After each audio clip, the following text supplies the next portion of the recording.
Assalamualaikum warahmatullahi wabarakatuh. Salam sejahtera teman-teman semuanya. Perkenalkan, nama saya Deden Sipudin. Di sini saya akan mencontohkan ya, mengenai explore dan rasio menggunakan aplikasi SPSS, teman-teman. Nah, yang pertama kita akan mencoba mengeksplor ya atau eksplorasi yang mengenai penggambaran tentang statistik menggunakan aplikasi SPSS ini, teman-teman. Nah, di sini saya sudah berada di aplikasi SPSS-nya, teman-teman. Nah, dan di sini juga saya sudah mempunyai datanya, yaitu datanya berada di Microsoft Excel, teman-teman. Nah, yaitu datanya itu data kunjungan pasien per bulan April 2021 di Puskesmas B, sebagai contoh gitu. Nah, sebetulnya di dalam aplikasi Microsoft Excel pun juga bisa menghitung ya. Cuma ada keterbatasan gitu karena kan Microsoft Excel ini ya selain diciptakan untuk perhitungan, dibuat juga yaitu untuk pengeditan gitu. Jadi antara perhitungan dan pengeditan itu setengah-setengah atau 50% gitu kan. Jadi kalau misalkan kita menghitung di aplikasi Microsoft Excel ini masih kurang rinci gitu. Nah, jadi kita mencoba menggunakan aplikasi SPSS ini, teman-teman. Jadi di aplikasi SPS ini memang aplikasi yang dibuat untuk perhitungan gitu, seperti statistik dan lain sebagainya gitu. Jadi nanti sih hasilnya pun juga akan sangat rinci gitu, teman-teman. Nah, kita langsung saja ya. Yang pertama kita mengenai explore gitu ya, explore. Nah, di sini datanya itu sudah berurutan ya, teman-teman. Jadi data kunjungan pasien per bulan April 2021 di Puskesmas B. Nah, di sini ada jumlah per hari gitu ya. Jumlah per harinya itu di tanggal 1 ada 40 orang gitu ya. Dan yang ke umum ada 13 orang, yang ke BPJS menggunakan BPJS itu ada 27 orang gitu. Nah, kan di puskesmas itu kan kalau misalkan di pendaftaran gitu ada misalkan mendapatkan mengambil antrian itu ada yang A dan B gitu. Kalau yang A misalkan itu untuk yang umum dan B itu menggunakan BPJS gitu. Nah, jadi di sini juga saya ingin mengetahui berapa sih jumlah rata-rata per harinya itu di bulan April ini, kemudian berapa sih jumlah rata-rata orang yang belum menggunakan BPJS gitu di satu wilayah tersebut gitu, di wilayah suatu kecamatan tersebut gitu. Nah, dan memang perhitungan-perhitungan lainnya juga saya butuhkan gitu. Nah, kemudian kita langsung saja ke aplikasi SPSS-nya, teman-teman. Eh, kita masuk dulu ke variable view. Nah, kemudian di name ini kita ketikkan A aja. A itu kan biasanya kan kalau di pendaftaran juga ada A dan B gitu kan. Seperti tadi yang saya jelaskan. Kemudian untuk tipenya kita pilih numerik. Kemudian untuk desimalnya kita nolkan aja gitu kan, agar tidak eh, pusing gitu kan kalau kebanyakan nol gitu. Nah, kemudian di labelnya ini kita ketikkan umum ya. Jadi A ini untuk umum gitu. Nah, kemudian di measure-nya kita pilih scale. Nah, kemudian sama variabel yang kedua kita ketikkan B aja ya. Kemudian numerik samakan, desimalnya juga samakan. Nah, di labelnya ini kita ketikkan BPJS kan, untuk BPJS si B itu. Nah, di measure-nya kita ketikkan scale. Nah, kemudian kita juga ingin mengetahui rata-rata jumlah keseluruhannya gitu. Ya, kita ketikkan aja di sininya jumlah JML aja ya gitu, numerik. Kemudian di sini desimalnya juga sama kita nolkan aja. Kemudian labelnya itu jumlah per harinya, per hari gitu. Nah, kemudian untuk measure-nya juga kita ketik di scale. Nah, setelah untuk judul-judulnya ini gitu kan, ini sudah dibuat, kita masuk ke data view. Nah, di sini sudah langsung otomatis ada gitu. Nah, lalu kita masukkan datanya teman-teman yang dari Microsoft Excel tadi.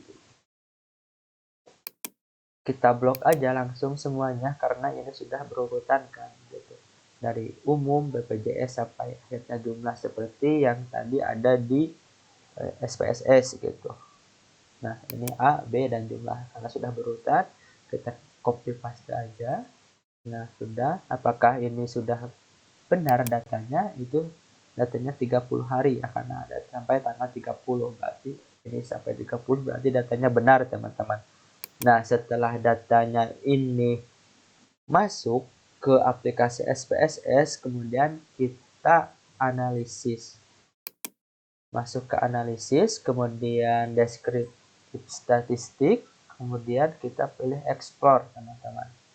Explore. Nah, ini si data ini kita pindahkan ke dependent list gitu kan. Umum A kita pindahkan ke dependent list. Kemudian BPJS-nya juga sama. Kita masukkan semuanya ke dependent list. Kemudian kita masuk ke plot. Kita centang normality plot with test. Kemudian kita ketikkan continue. Dan kita ketikkan OK. Nah, tunggu si aplikasinya memproses datanya gitu, teman-teman. Nanti akan keluar data perhitungannya. Nah, ini sudah keluar data perhitungannya mengenai explore, teman-teman. Nah, tadi kan saya itu ingin mengetahui yang rata-rata yang umum. Rata-rata yang umum itu sekitar 11,73 atau saya perkirakan jadi rata-rata di bulan April ini yang umum itu antara 11 sampai 12 orang. Nah, kemudian untuk nilai maksimumnya itu sekitar 24 orang. Jadi, yang belum menggunakan BPJS itu ada 24 orang yang maksimumnya gitu kan di bulan April. Nah, kemudian untuk rata-rata BPJS-nya itu 27,97 ya sekitar 29 sampai 30 orang. Kemudian untuk jumlah perharinya itu ada 39,70 ya, ada 39,40 orang. Nah, kemudian untuk nilai maksimumnya itu 58 di bulan April gitu. Nah,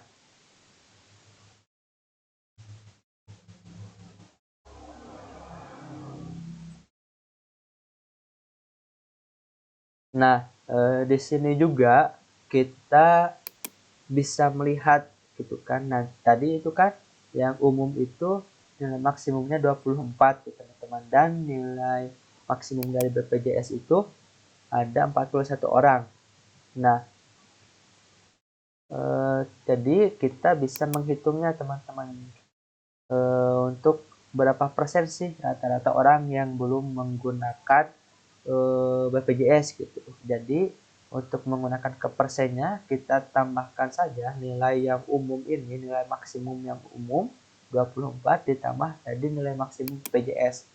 Nah, kemudian dari jumlah tersebut 24 itu berapa persen gitu. Nah, jadi kira-kira yang masih umum itu ada sekitar 24 persenan gitu. Itu perkiraannya gitu. Dan data ini juga bisa kita gunakan untuk acuan ke bulan-bulan selanjutnya, teman-teman. Jadi untuk bulan selanjutnya apakah si orang-orang yang sakit itu meningkat atau menurun gitu. Jadi kita bisa mengetahui kalau banyak orang yang sakit itu penyebabnya itu oleh apa gitu kan. Nah, ini pun juga datanya itu sudah komplit, teman-teman, dengan kebutuhan teman-teman mau apa aja yang dicari gitu. Ini sudah sangat komplit sekali gitu kan, sampai ke tabel-tabelnya. Dan gitu, teman-teman, itu sebagai contoh mengenai aplikasi Explore. Jadi teman-teman tinggal olah lagi nih si data-datanya ini menggunakan bahasa teman-teman gitu. Nanti kalau misalkan dibuat untuk laporan gitu. Nah, itu sedikit mengenai Explore teman-teman. Ini Explore gitu. Dan selanjutnya kita akan mencoba menghitung rasio teman-teman. Nah, di sini saya akan menghitung rasio, atau lebih tepatnya saya ingin menghitung odd ratio gitu. Odd ratio itu adalah ukuran asosiasi paparan mengenai faktor risiko dengan kejadian penyakit. Nah, dihitung dari angka kejadian penyakit pada kelompok beresiko dibanding angka kejadian penyakit pada kelompok yang tidak berisiko. Jadi rasio itu adalah hubungan kalau di SPSS ini adalah hubungan antara variabel satu dan variabel-variabel yang lainnya gitu. Nah, di sini pun saya akan mencontohkannya mengenai rasio atau odd ratio. Gitu. Nah, odd ratio yang dimaksud di sini yaitu seberapa besarkah pengaruh rokok terhadap penyakit kanker pada usia di atas pada pria usia di atas 50 tahun gitu. Jadi berapa kali lipat sih pengaruh rokok terhadap penyakit kanker di atas pria usia 50 tahun itu gitu. Nah, di sini saya sudah mempunyai sebuah datanya gitu, teman-teman. Dan jadi datanya itu saya hasilkan dari kuesioner gitu. Di sini saya menggunakan 20 responden dan kuesionernya itu berbentuknya seperti ini teman-teman. Nah, jadi kuesionernya itu berbentuknya itu seperti ini. Kemudian apa sih apa sih di sini rokok 1, kemudian kanker 1, rokok 2, kemudian kanker 1 itu ya saya peroleh dari sini gitu. 1 itu ya dan 2 itu tidak gitu. Saya menggunakan 20 responden dan kuesioner yang saya berikan itu seperti ini teman-teman. Nah, jadi angka 1 1 2 1 rokok 1 angka 1 ini saya ambil dari kuesioner ini gitu. Jadi contohnya rokok 1 kanker 1 berarti ya 1 itu ya, 2 itu tidak gitu. Nah, jadi 1 itu berarti rokok ya, kanker ya, berarti di sini di kolom D gitu. Kemudian 21 itu rokok tidak, kanker ya, itu berarti di kolom B gitu kan, rokok tidak ya,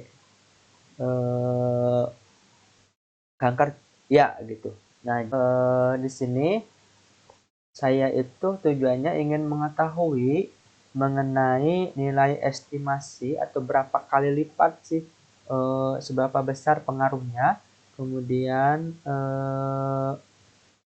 nilai asimnya, dan juga order ratio lower bound dan upper bound-nya gitu. Nah, kita langsung saja ke aplikasi SPSS-nya teman-teman. Di sini di kolom name seperti tadi ya, kita ketikkan rokok berarti ya, rokok. Rokok, kemudian tipenya numerik dan desimalnya kita seperti biasa kita nolkan aja. Dan labelnya itu rokok, tetap rokok aja ya, karena rokok. Kemudian di values-nya kita ketikkan, tambahkan dulu 2 ya. Untuk tadi kan si datanya itu antara angka 1 dan 2 gitu. Jadi 1 ini di valuenya 1, labelnya itu ya gitu kan, untuk angka 1 itu ya kan. Nah, kemudian untuk angka 2 itu tidak gitu. Tidak. Kita ketikkan oke. Kemudian di measure-nya kita pilih nominal. Terus selanjutnya sama, variabel selanjutnya yaitu kanker ya, kanker. Tipenya sama numerik, dan desimalnya kita nolkan. Labelnya itu kanker. Kemudian values-nya itu sama, ya, ketikan seperti tadi. Kita tambahkan 2. 1 itu untuk ya, labelnya ya. Kemudian 2 itu labelnya tidak, ketikkan oke. Kemudian measure-nya sama, kita pilih nominal. Nah, kemudian kita masuk ke data view. Nah, sudah ada juga ini, sudah otomatis juga rasa rokok dan kanker. Kemudian kita masukkan datanya, teman-teman. Masukkan datanya.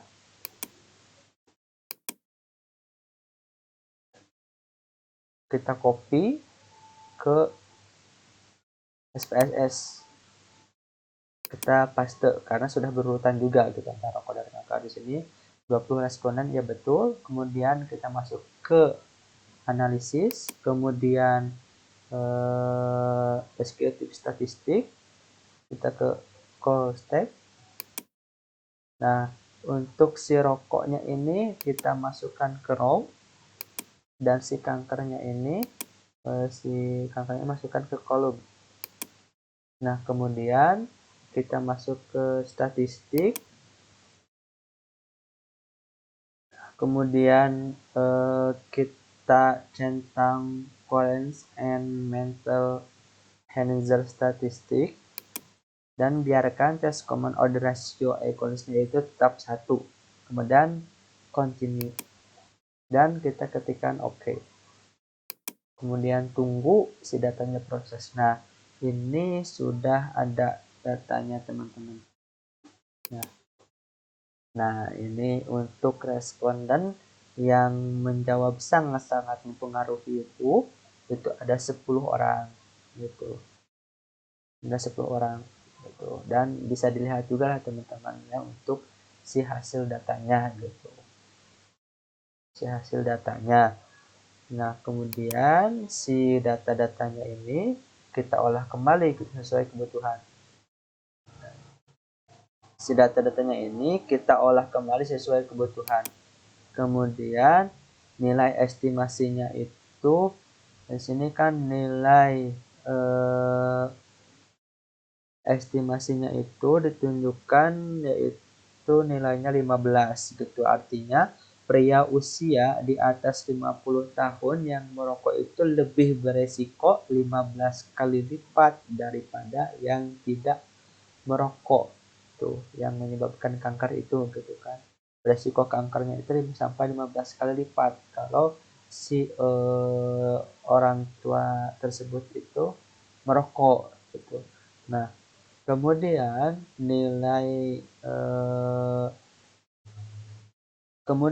nilai asymptotic signifikan Watson itu 0,16 gitu. Nah, nilai common odds ratio lower bound dan upper bound menunjukkan batas atas dan batas bawah OR. Nah, yang artinya setidaknya pria usia di atas 50 tahun yang merokok sekurang-kurangnya lebih beresiko sebesar 1652 kali lipat dapat menderita kanker, dan paling besar lebih beresiko sebesar 1306,172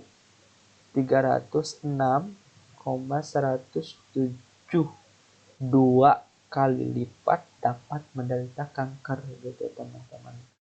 Nah, disesuaikan aja ya dengan kebutuhan teman-temannya gitu ya mengenai datanya ini gitu. Nah, itu untuk data rasio. Nah, mungkin itu kita save file name-nya rasio, save aja, udah. Nah, mungkin itu teman-teman yang dapat saya sampaikan. Kurang lebihnya mungkin saya minta maaf apabila saya juga ada tutur kata yang salah. Wallahul muwaffiq ila aqwamit thoriq. Wassalamualaikum warahmatullahi wabarakatuh.